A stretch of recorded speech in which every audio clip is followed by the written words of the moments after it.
Hey everyone, just wanted to do a quick review and demonstration of two more character asset packages that I picked up on the Unity store last night. These are both really new to the store, and since they're both single character asset packages, I figured I would do one review rather than two because neither one really merits their own video because there's just not that much content there. So let's take a look at them in the Unity store and then we will do a demonstration in Unity. So the first one is Meta Robot, part of the Cute series by Meshtint Studio. I've purchased other assets from these guys in the past. Really happy with the quality of work. There was an environmental package that I purchased from them.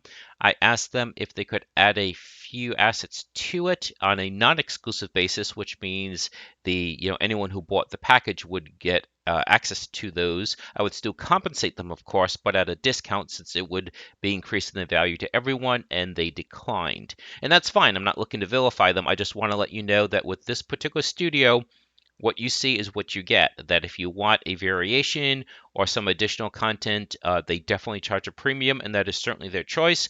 I'm not looking to vilify them. I just want to give you additional information that with this studio, what you see is what you get, unless you're willing and able to pay a premium. I'm not going to say what the number is here because they certainly have the right to change their number over time, how much they charge. But I just wanted to let you know that. Second is Mad Nun, part of the Poly HP series, and this one is Downrain DC. And again, I've purchased other assets from them in the past. Most of these assets have this kind of chibi runt look to it, where the head is like a little bit too big for the body, but not as noticeable as you would see in some art styles. And that's just the style they chose. And again, I've purchased assets from them in the past and very satisfied with the quality. This one will probably make its way into the Halloween game that I'm working on, which, by the way, is available for free on the on itch.io. So itch.io. If you want to head over there, I made that available earlier this week. So this one I specifically purchased for that. And for me, the challenge is how much can I improve that game throughout the course of the month of October. And then that way, in time for Halloween, will be like the final true version of the game. Okay, so let's go over to Unity and take a look. So both cases, you get a top-level folder with the various assets inside. In this case, the demo scene really doesn't matter that they provide because it's just a single character and it just has the character on this kind of demonstration showcase mode where they cycle through their animations. So when you're using this in your project, that's the first thing you're going to want to do. You're going to want to break the individual connectivity that has been set up. So for instance, if I come into here and I come into the prefab and I put the character in the scene and let's rotate them around so they're facing the camera. We'll do 180. Let's see how that looks to the camera. That is very far away.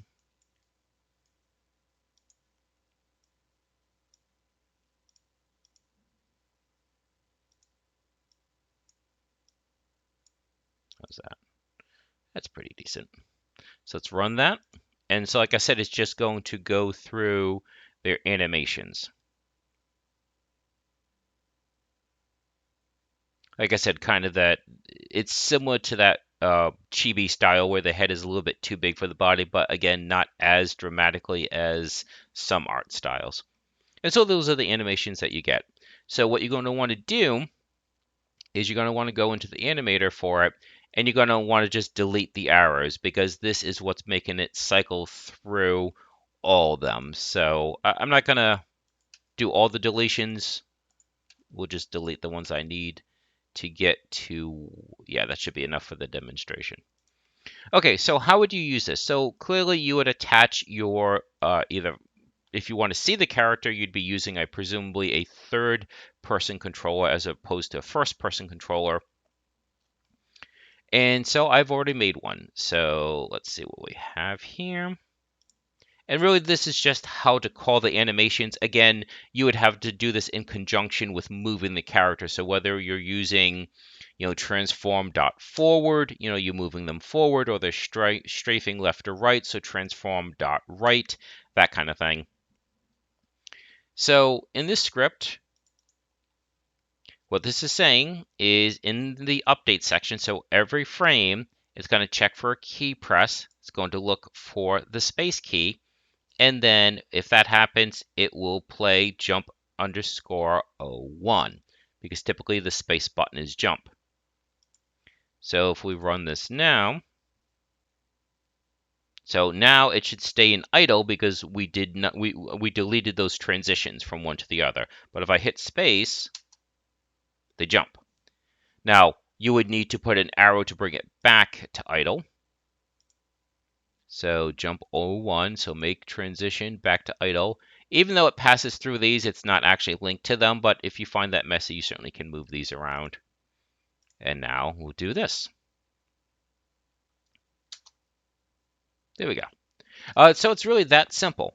Now, again, you would be adding, you might want them to jump higher than that, so you might also add like a vertical. You might add velocity vertically, and if you're using gravity, then the gravity will bring them back down to the ground. But this is really just meant to demonstrate the specific character. Also, I do want to point out that since they made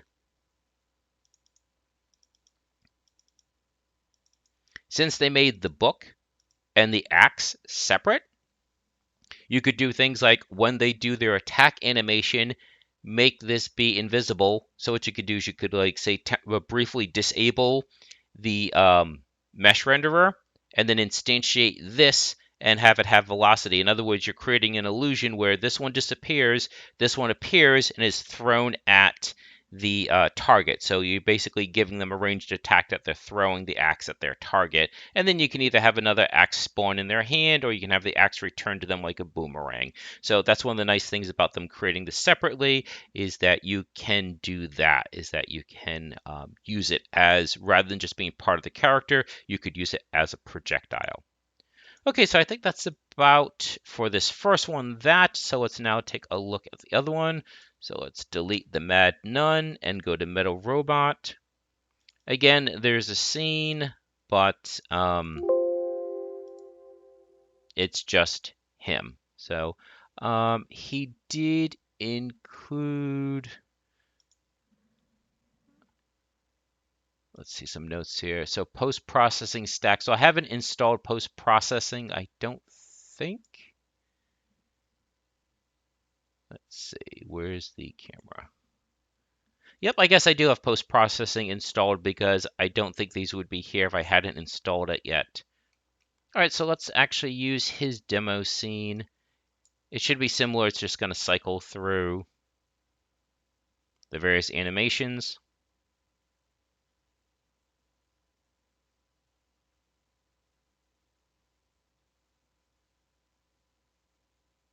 This guy might make its way into Town Guardian. That's another game that's on itch.io, although that one's not free. It has one mode right now, which is kind of like an arcade mode. I had toyed around with adding a tower defense mode, but that takes a lot of balancing and a lot of different units to make it be interesting and challenging. So let's just take a quick look at his animation. So let's do prefab. We'll open him up. Again, you can see it's very similar where he has this cycle going on. He has these transitions. And there are a wide range of moves. Not going to delete all of these. So let's see.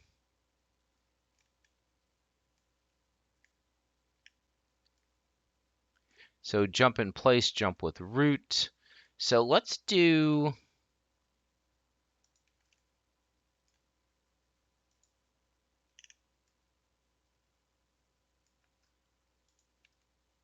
So if it opens to idle, we don't want to transition. So we'll do make transition here. And again, oh, there we go. And you don't have to move these because, again, the line is passing through them, but not actually connecting to them. So in this case, it will be jump in place. So we will take Metal Robot, put the same one on him. Let me check the actual spelling, though. Is it capitalized? Yes. So jump, space, in, space, jump in place, capitalize. So if I didn't do anything wrong, just like that, the coding should now work on him.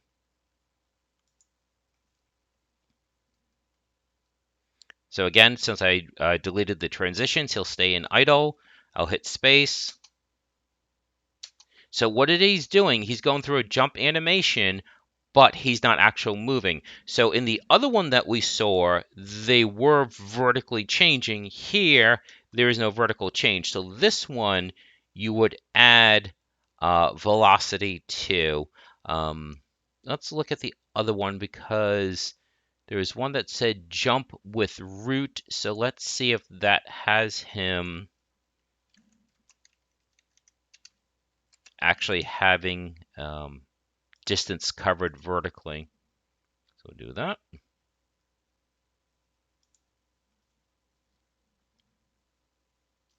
Yeah, so that one would be comparable to the Mad Nun that we just saw.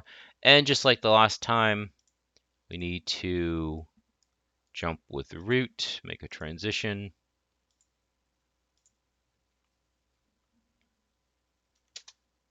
There we go. So it's an interesting, teachable moment, the difference between going through an animation and actually moving a distance. There may be a reason why you want them to jump in place without actually moving vertically or horizontally. That way you can do it using, say, the physics system rather than the animation system. So I think that's about it. Obviously there's other animations, so it's just a matter of having the keybind and then which animation you want to play. But again, if you're doing things like if there's just shoot attack, they're shooting, then in addition to doing this, you would then have another line that instantiates the projectile. And I think I've shown that many times, so I don't want to waste your time and do it again. I've shown that many times in the tutorials. So that's about it. So I hope this has given you a meaningful preview of these two assets. Like I said, they are really new. That's why I purchased them and wanted to get these reviews out for you. At least one of them is going to make it into one of my games. The other one potentially if I ever go back to it. And again, like I said, currently there is the free Halloween, I think I called it free Halloween game 2021. And all throughout the the month of October, I will be updating that and improving that to see what we can get done during the month of October, with the final version being out just in time for Halloween, like that Saturday. Okay, so I hope you found this useful, and please do enjoy the rest of your day.